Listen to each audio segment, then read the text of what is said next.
The year after I left my last partnership, it was the first time I'd ever earned on my own. I've always had a partner since I've been earning, since I've been in the workforce. And I had this belief that without the male gaze, I had that inverted polarity, like I'm the artist who needs the muse kind of a thing. But I thought, without a man in my life, I don't know that I have whatever I had before. And I don't know what's going to happen.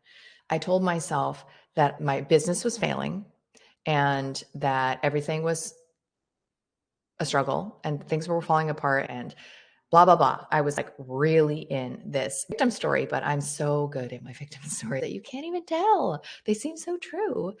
And it wasn't until but I hired these consultants to save my business, bad energy, like, please save me. It's the wounded feminine. And they requested an audit that I found out that it was September and I had arguably the best year of the business.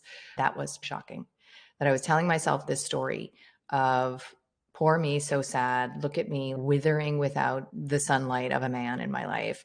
And meanwhile, right in my actual lived experience was in stark contrast to that. So I lived 9 months of that year feeling bad for myself and recruiting louche energy from everybody else to feel bad for me too. So that was pretty sobering. And after that point, I was like, okay, I am ready to have a different story now. I almost never say I can't afford it or that's too expensive. I just don't cast those spells.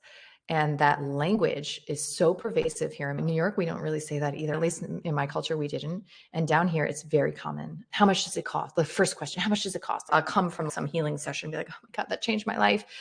And the first question I'll be met with is, how much does it cost?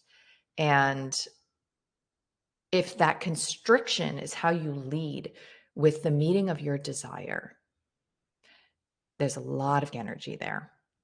Whereas if when you have a desire, it has an immediate permission slip,